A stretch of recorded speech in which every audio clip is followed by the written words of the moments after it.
여러분 안녕하십니까? 다산처럼 읽고 연암처럼 쓰라.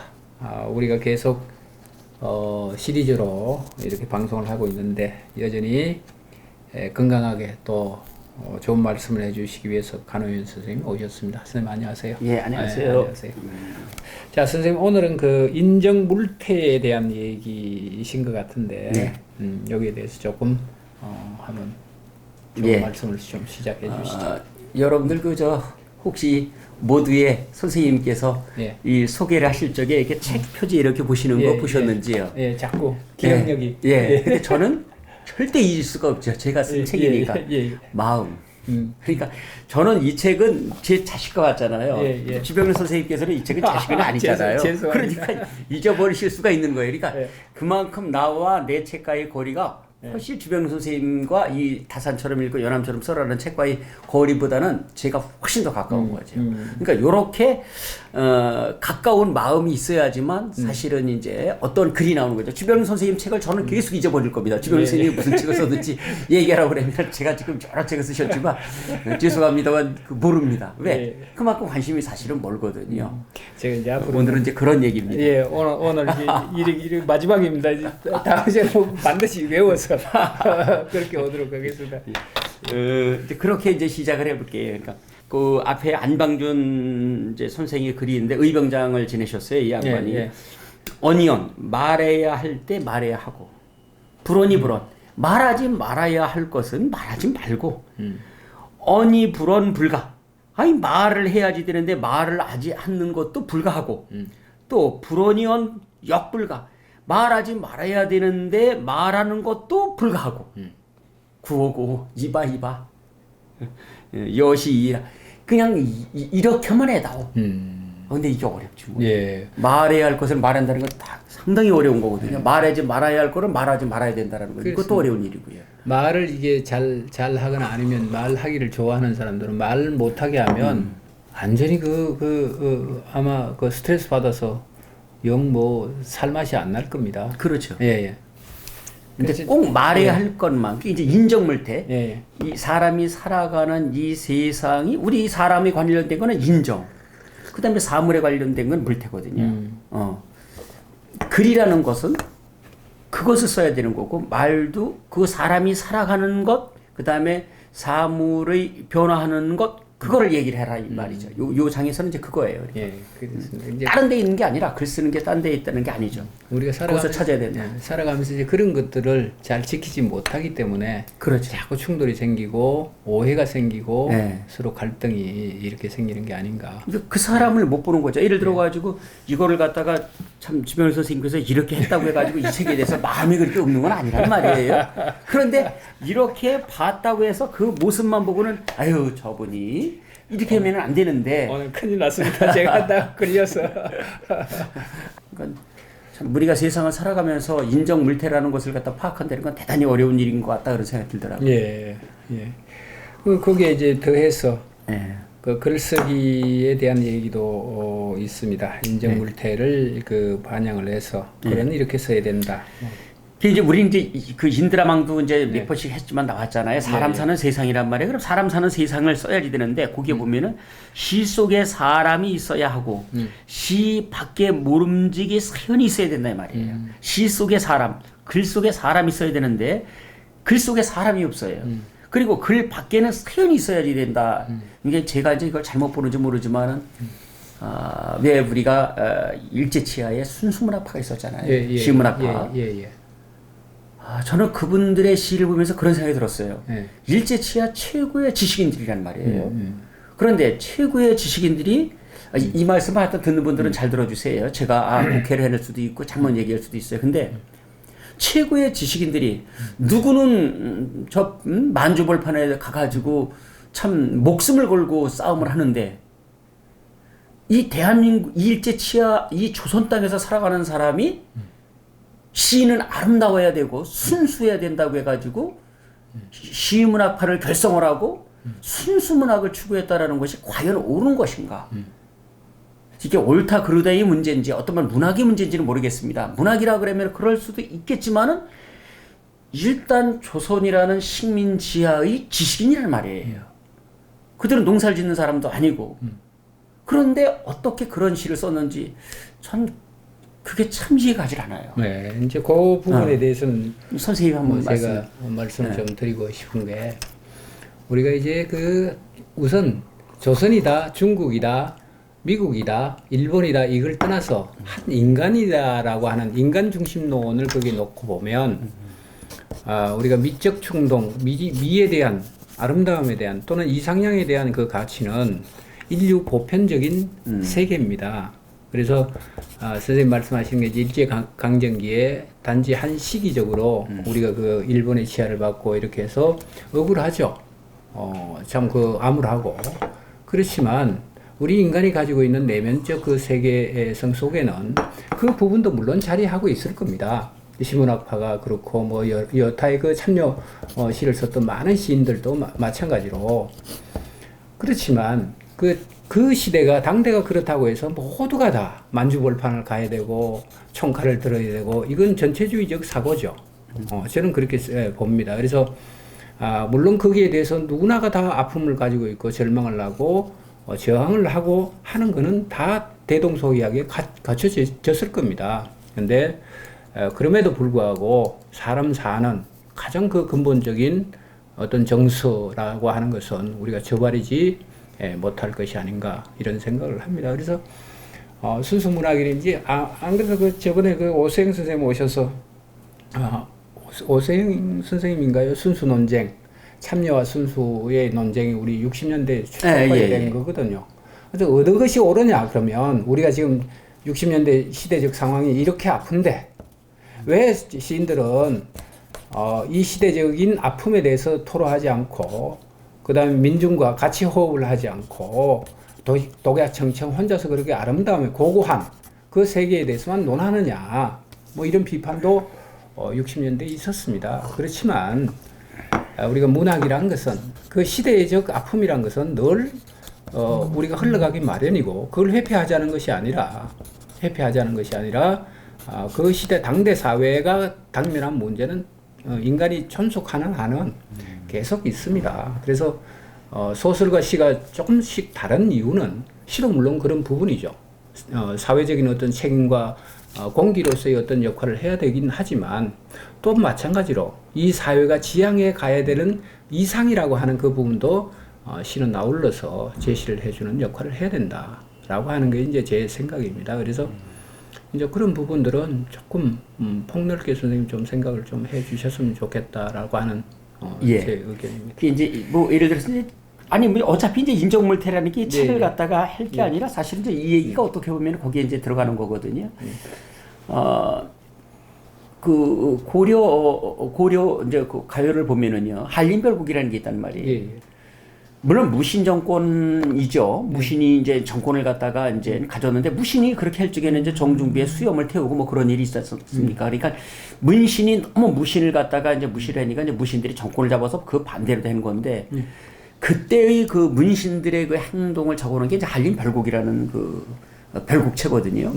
근데 그 한림별곡 같은 걸 보면요. 당당당 당추자 조엽남계 미루라 당기시라 정소녀나 뭐 이런 게 나와요. 한림별곡 8장인데.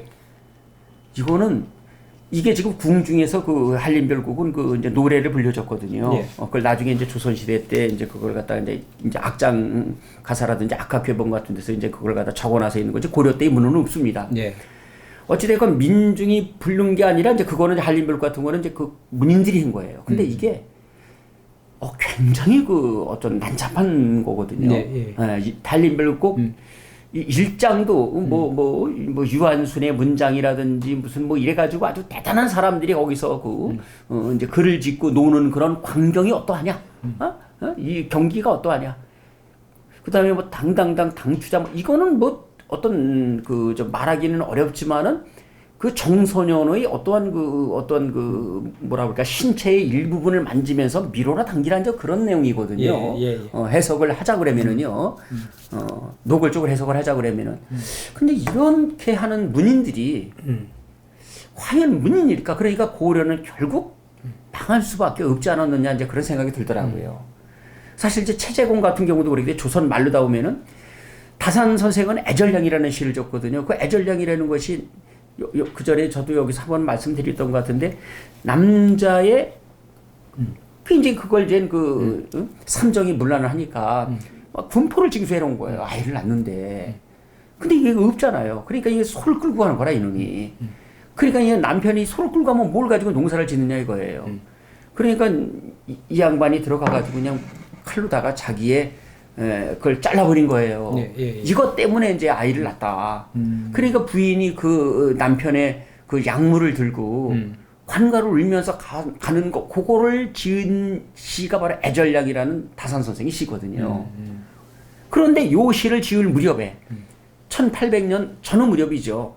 최재공이라는 그런 영의정을 했었던 분은 최재공의 그런 최재공이라는 분은 대단한 그 분이라고 정치가로도 하면 그렇지만 이분의 문학성은 없단 말이에요. 근데 그 당시에 다 문학한 사람이 정치를 했단 말이에요. 근데 최재공 선생은 무슨 글을 썼냐 그러면은 저기 지금 한성대에 있는데 거기 가가지고 그 복사꽃이 아주 아름답게 폈으니 이 아름답게 편데 사람들이 많이 놀러 와서 본다. 그리고 이 모든 게 임금님의 은혜 아니냐. 어떤 충신 연주지사를 읊는단 말이에요. 그 한 나라의 그 정승이라는 분이 그래야지 되는지 문학을 한 거란 말이에요. 그 양반 문학가거든요. 문학가이며 정치가인데 그래서 이제 그런 생각을 하다 보니까 제가 공부하는 어떤 실학을 하시는 분들은 전부 다 인정물태를 봤단 말이에요. 근데 그분들은 인정물태를 본 게 아니라 그들만의 리그. 그것만 본 것이 아닌가. 그래가지고 쓴 글이기 때문에 그 글은 민중들과 백성들과 유리가 된 것이 아닌가. 전 그런 생각을 좀 하게 됩니다. 이상하게 이제 말이 이제 이렇게 선생님하고 자꾸 얘기를 엮어가게 되는데, 아까 이제 우리 조선시대의 문학의 한 편이 전체적으로 보면 충신 연주지상가 그렇죠. 임금에 대한 충성이잖아요. 네. 당대 사회가 가지고 있는 그 하나의 이념입니다. 그 자체가. 그렇지만 마음속에는 임금에 대한 충성과 이런 것들을 다 갖고 있다고 하더라도 복사꽃 아래에 가면 그 생각을 잠시 잊어버리고 복사꽃의 그 아름다움을 취하거나 이렇게 하는 것이 또 인간입니다. 그래서 우리가 오후가인가요? 윤선도의 오후가를 이렇게 보면 다섯 친구에 대해서 논하면서 자연의 대상물을 논하면서 그 모두가 내가 즐길 수 있다는 것 자체가 누구의 은혜라고요? 임금의 은혜라고 얘기를 한단 말이죠. 그것은 어떤 당대 사회가 가지고 있는 이념에는 부합할지라도 글쎄요. 우리가 살아가는 인간 보편적인 어떤 삶의 덕목에서는 조금 좀 생각해 봐야 되지 않겠는가. 그래서 지금 이제 그 얘기가 이제 연장이 되는 겁니다. 우리가 일제강점기에 그렇게 처해 있는 상황은 참 암울하고 힘들어요. 고통스럽고. 누구나가 다 가슴 아프고 독립을 했으면 좋겠다라고 하는 염원은 갖고 있습니다. 그럼에도 불구하고 그 당대도 벚꽃이 피고 복숭아가 피고 또 가을에는 낙엽이 지고 이렇게 하는 순환은 있었단 말이죠. 그러면 그 부분에 대해서 사람들이 그 대상과의 접함과 동시에 그 인생 무상도 느낄 수 있고 또 아름다움에 대해서 충동을 가지고 느낄 수가 있다는 거죠.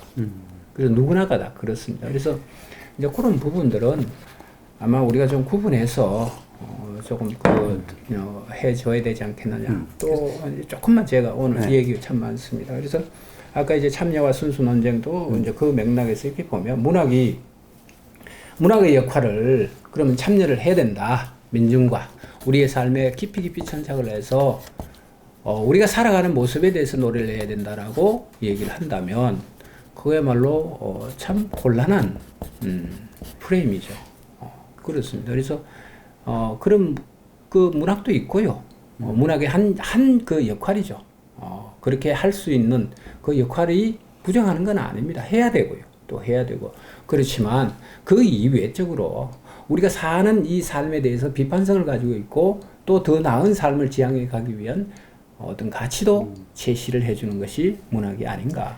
제가 여기서 제 얘기를 좀 부연해자. 제가 이제 이 얘기를 하는 이유는 사실은 이제 우리 교과서에서 제가 고등학교 때, 대학교 때 배울 적에는 사실은 카프파 조선 프롤레타리아 노동예술가 동맹 이런 사람들이 글이 뭐 박영희의 글이라든지 김기진의 소설 같은 거 이런 거를 갖다가 목적 문학이라고 이제 배웠거든요. 그래서 목적에 이미 문학 속에 목적이 들어가 있기 때문에 그 수준이 떨어진다.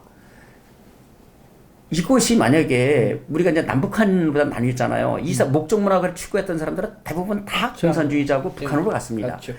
남쪽에 김동리라든지 이런 분들이 계셔가지고 서정주나 김동리와 같은 분들이 있어서 그러한 문학사를 우리가 배워서 나에게도 그런 것을 취입시킨 것이 아닌가 그런 생각이 들어요. 사실은 순수와 참여 논쟁이 일어난 거는 60년대 일어나지도 못했어요. 박정희 정권 때 그거 못했습니다. 참여 문학이 뭐냐 그랬었잖아요. 이게 이제 사르트르의 참여 문학 같은 게 나왔던 게 이게 70년대 이제 후반에 가면서 민주주의가 되면서 사실은 나온 얘기거든요. 어떠면은 저는 그러한 제가 잘못 생각하는지 모르겠어요. 일제치하의 순수 문학을 그렇게 강조했던 분들은 남한에서 문학의 그런 어떠한 권위를 당신들이 갖고자 당신들이 문학을 그렇게 목적 문학에 비해서 목적 문학이라고 하고 그들의 문학은 순수성이 떨어진다고 해서 이렇게 문학사를 기술해 놓은 것이 아닌가. 그것을 우리와 같은 사람들이 배운 것은 아닌가라는 것을 제가 저는 이제 조선 후기를 중심으로 해서 이제 이제 학문을 연구하는 사람인데 보면서 그런 걸 느끼는 거예요.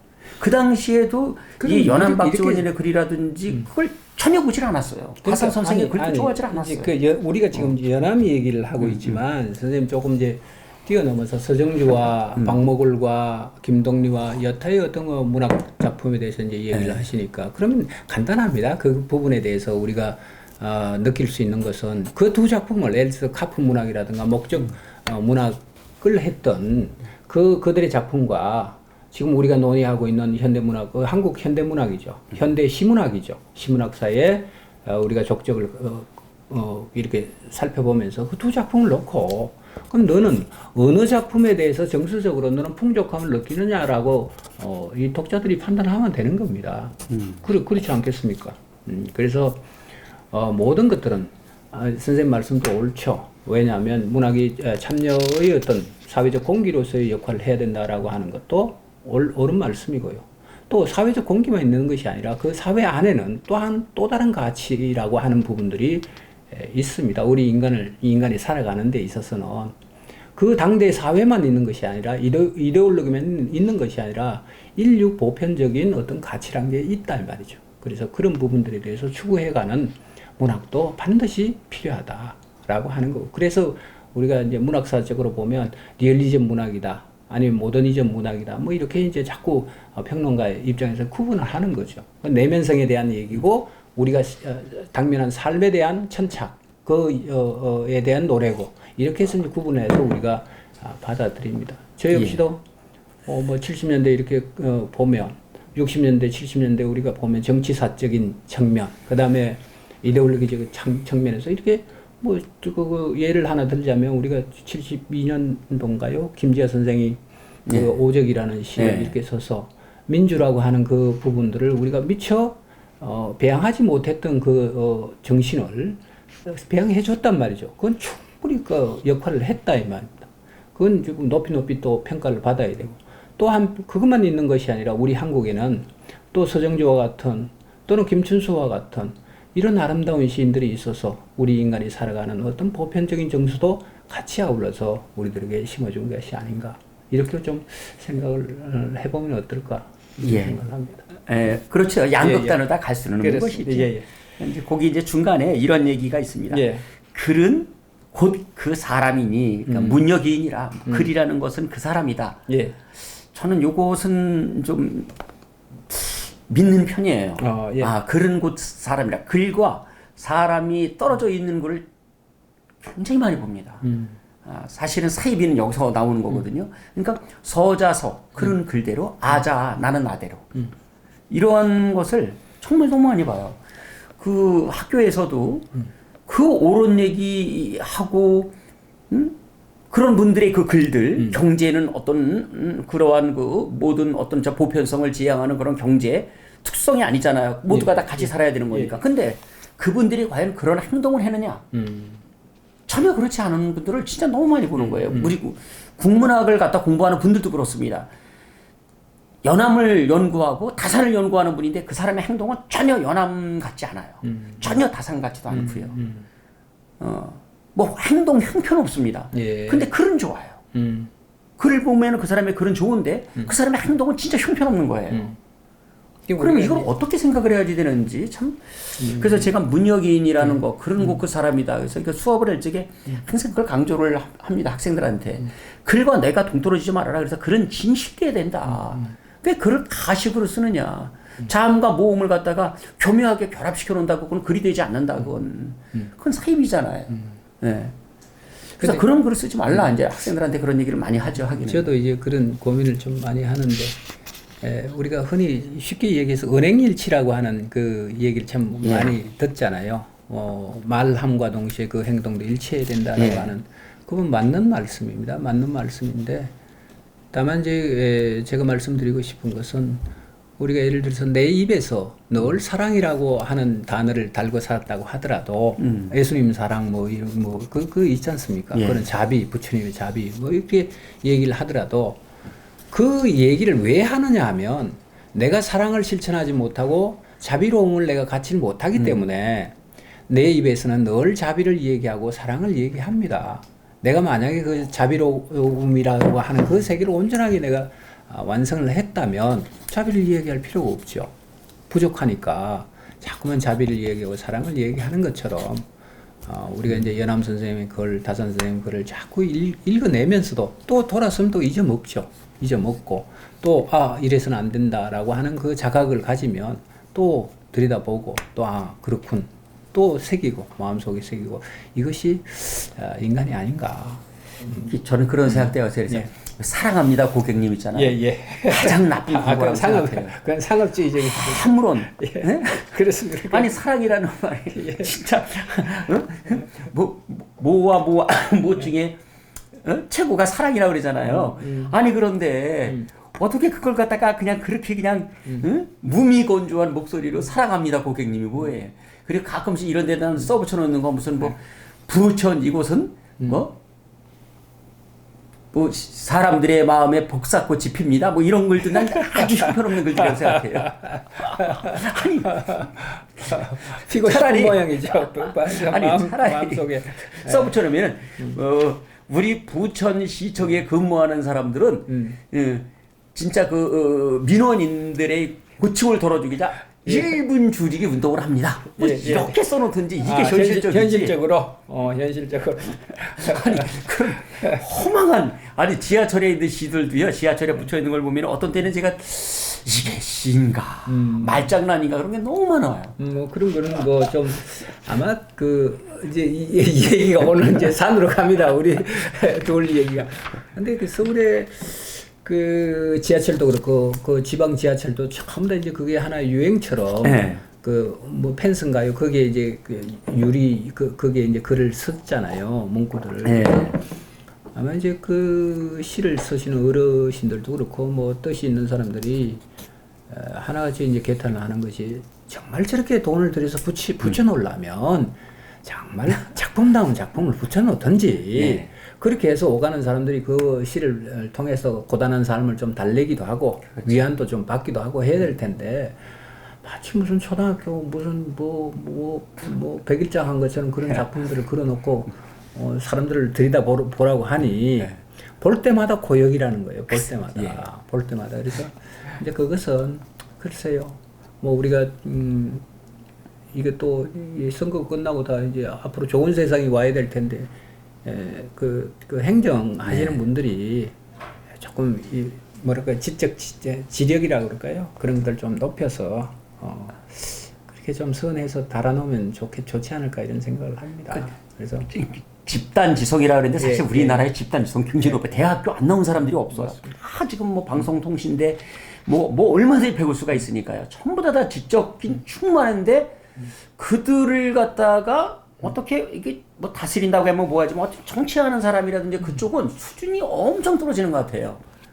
집단 지능 저하 뭐 이런 것도 어떤 때는 제가 이렇게 이런 얘기 들으면 여기서 또 뭐라고 그러실지 모르겠는데 하여튼 그렇습니다. 그래서 우리가 이제 대학 뭐 이렇게 우리가 전 국민의 한 80-90%가 대학을 가잖아요. 전 국민에. 그래서 이제는 저는 늘 글을 이렇게 보면서 저도 마찬가지에 그 포함되지만 지성학을 가리키는 것이 아니라 대학이라고 하는 것은 옛날에는 그래도 지성과 실용과 이런 것들을 다 겸비해서 인재를 길러냈잖아요. 인재를. 그렇죠. 근데 요즘 대학은 너무 실용학에만 치중을 하다 보니까 방금 우리가 지금 얘기하고 있는 이런 부분들이 조금 아쉬움이 남지 않는가.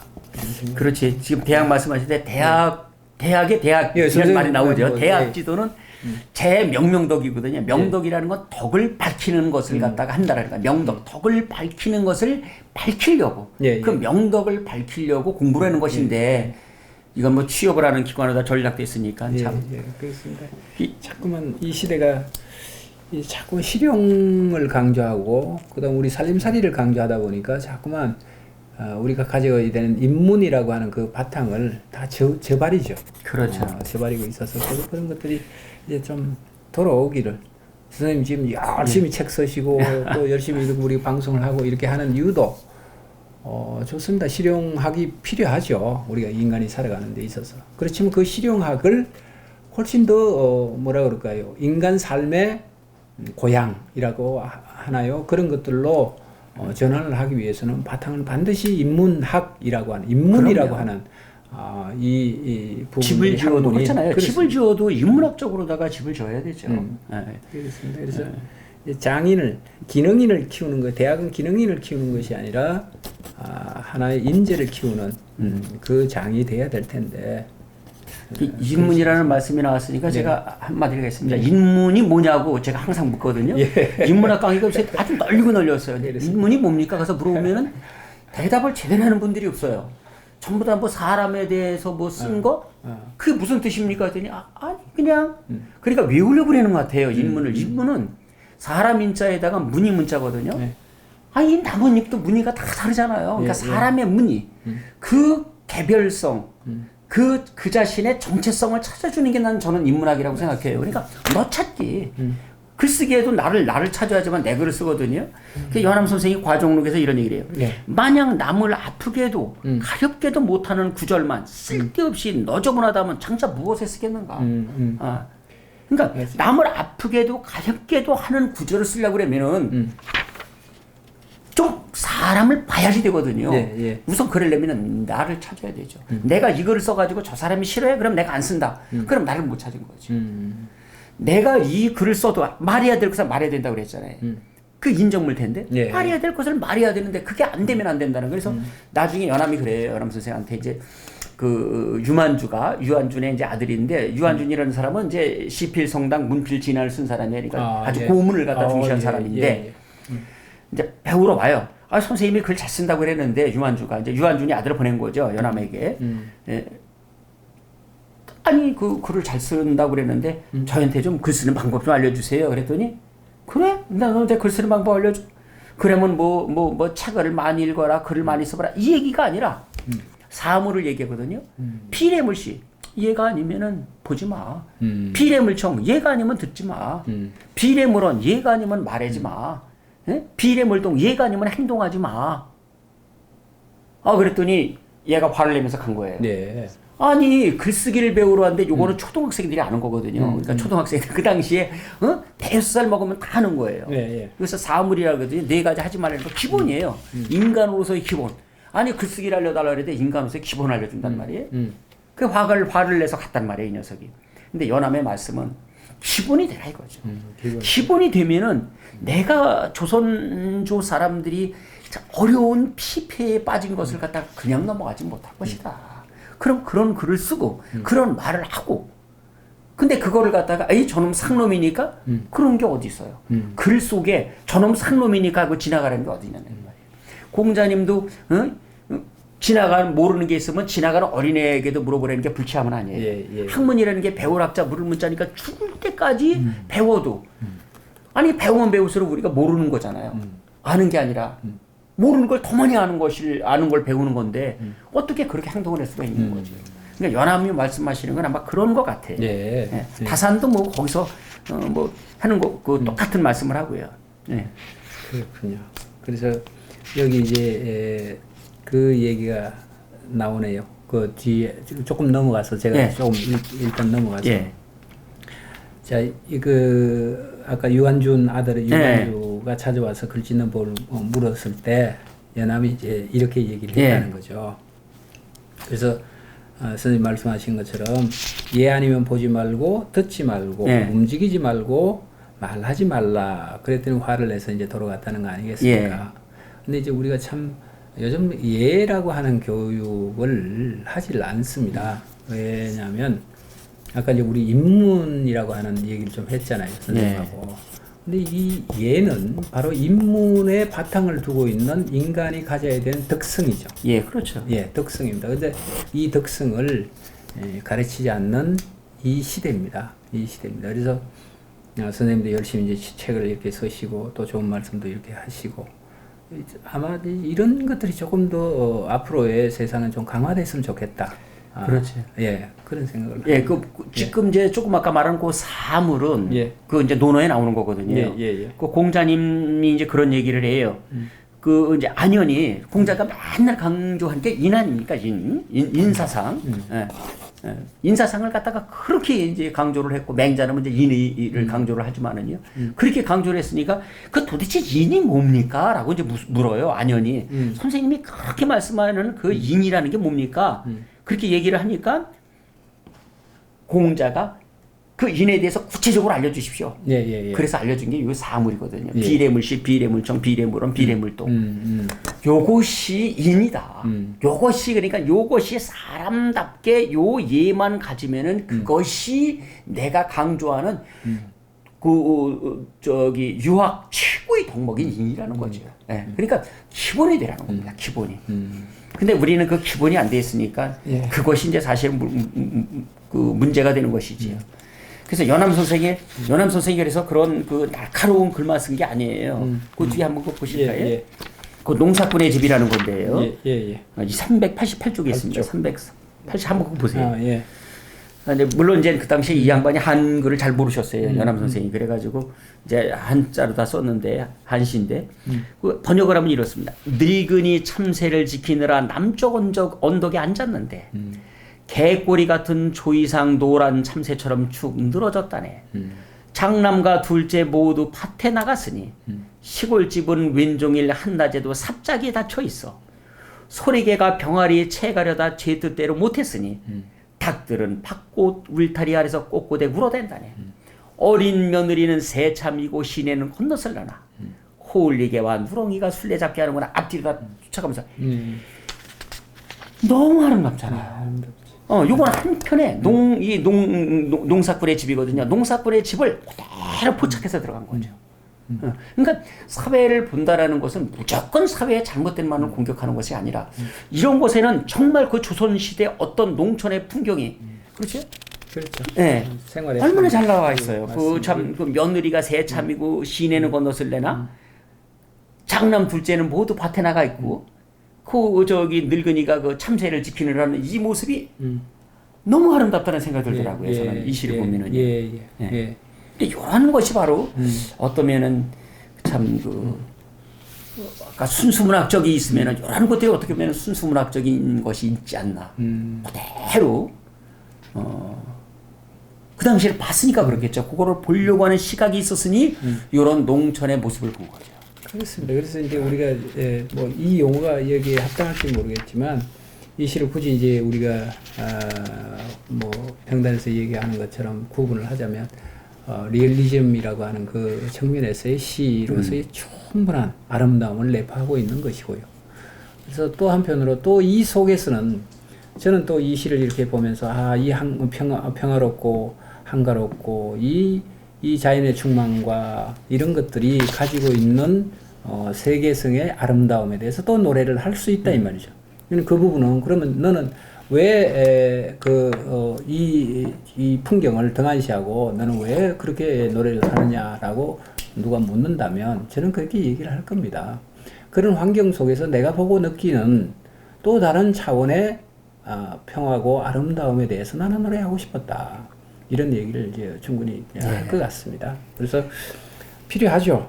정말 좋은 시고 그래서 이런 바탕이 없이는 또한 이런 그 어떤 현실적인 바탕이 없이는 또 우리가 가지고 있는 가치라고 하는 것도 구현할 수 없는 거 아니겠습니까? 그렇지. 그래서 다 필요하고 좋습니다. 그래서 이제 다산 선생은 이런 얘기를 해요. 시대를 상심하고 시속, 이 풍속이죠. 풍속을 안타까워하지 않는 시는 시간이다라고 말씀을 하시는데, 물론 이제 뭐 그렇게 생각하지 않는 분들도 계실 거예요. 그래서 인정물태에 대해서는 제가 다산 선생 그거 얘기를 말씀을 좀 드릴게요. 예. 다산 선생이 인정물태를 갖다 풀이하는 게 정말 아주 명쾌해요. 예. 인정은 어디서 생기느냐? 이와 해에서 생긴다는 거죠. 이해관계에서. 나한테 이로움이 되고 나한테 해로움이 되는 데서 거기에서 인정이 나오는 것이다. 그 아주 다선생이 정확하게 짚으신 것 같아요. 이와해. 이와해. 나한테 이로움은 내가 가져가려고 하고 해로움은 내가 그걸 싫어하거든요. 글쓰기도 마찬가지고. 그러니까 인정이라는 건 사람의 마음은 이해관계에서 달라진다.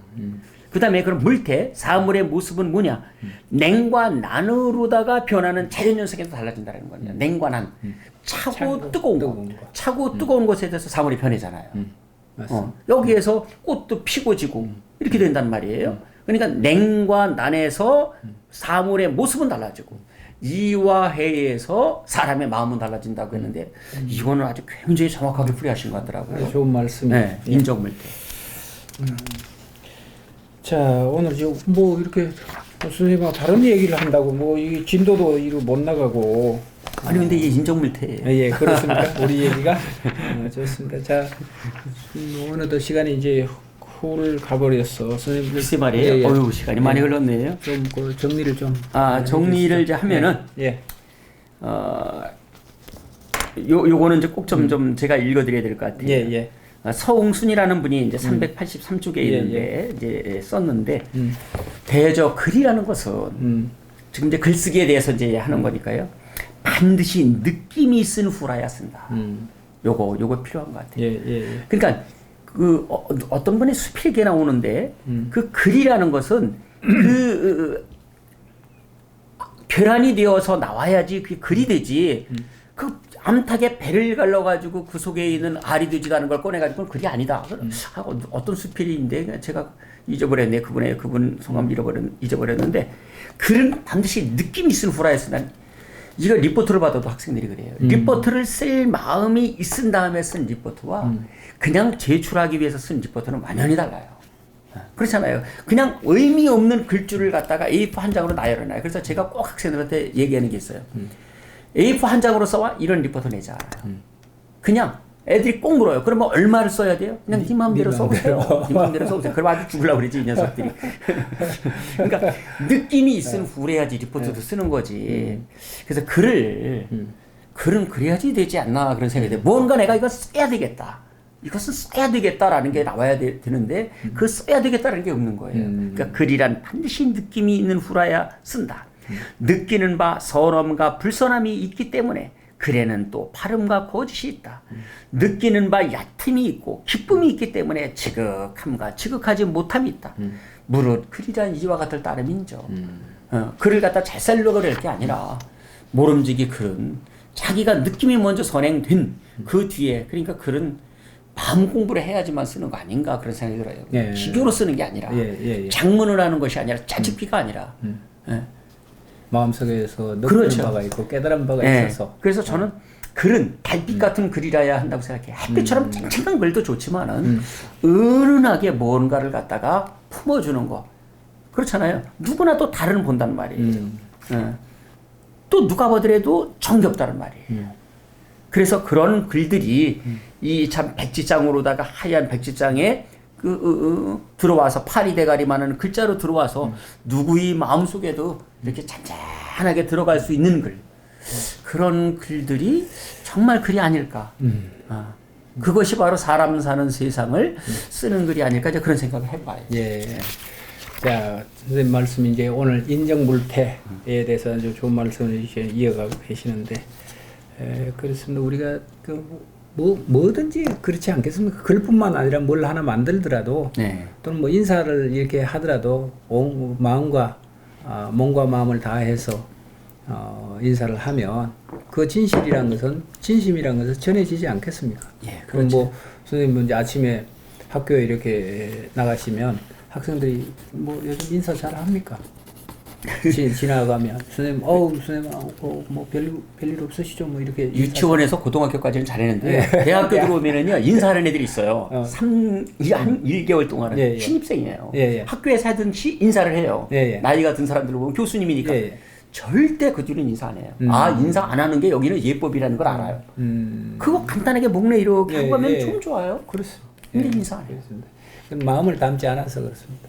마음을 담고 그 아이들이 그냥 한 기능인으로서의 어떤 그 그렇죠. 역할만 이렇게 지식 습득에 대한 네. 열망만 있었지 마음을 담고 내가 저분이 살아간 그 지혜라든가 학문을 내가 오롯이 다 가져야 되겠다 또는 섭해야 되겠다 덕해야 되겠다 이런 마음이 절절하지 않아서 그렇지 않을까요? 그런 예, 것 예, 같아요, 진짜. 어쩌면 저도 못 가르쳐서 그랬는지 몰라요. 분명히 저 학생이 내 수업을 들었거든요. 예. 캠퍼스에서 이제 강의실이 아니라 그냥 캠퍼스에서 만나죠. 식사를 갈 때라든가. 근데 만나는데 분명히 저 학생 내가 가르쳤거든. 이름도 알거든. 근데 걔 눈 그대로 마주치고 그냥 지나치는 학생들도 있어요. 눈을 봤는데도 인사 안 하고 그냥 담배 그대로 피우고 있는 학생들도 있고요. 근데 저는 글쎄 저도 이제 어느덧 뭐 어른들이 보시면 좀 시금방지다 이렇게 얘기하실지는 모르겠지만 좀 젊은 아이들이 이렇게 후배들이나 이렇게 보면 아주 깍듯하게 인사하는 아이들 이렇게 보면 달리 봐져요. 아, 그럼요. 달리 봐집니다. 그래서 저 아이는 무슨 그 인사 속에는 무슨 여러 가지 인사의 방법이 있잖아요. 목적이 있는 인사 뭐 이런 게 있지만 그런 걸 다 떠나서 아주 그 마음을 다 실어서 이렇게 인사를 하는 거 보면 그 아이에 대해서 집에 돌아와서도 오래도록 그 아이를 또 생각하게 되는 게 있더라고요. 그래서 이런 것들이 선생님 지금 말씀하시는 인정불태라고 하는 글쓰기뿐만 아니라 모든 일에 모든 일에 이것이 해당되지 않는가 생각이 듭니다. 선생님 뭐 마무리 좀 해주시죠.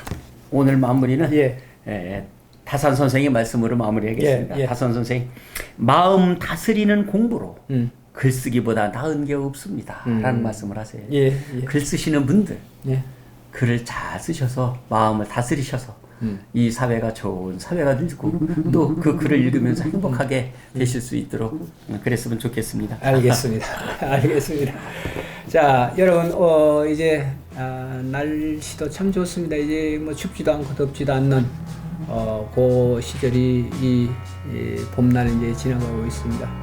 그동안 움츠렸던 마음들을 좀 활짝 펴시고, 또 좋은 세상이 또 도래합니다. 여러분 건강하시고, 다음 주에 다시 뵙도록 하겠습니다. 감사합니다.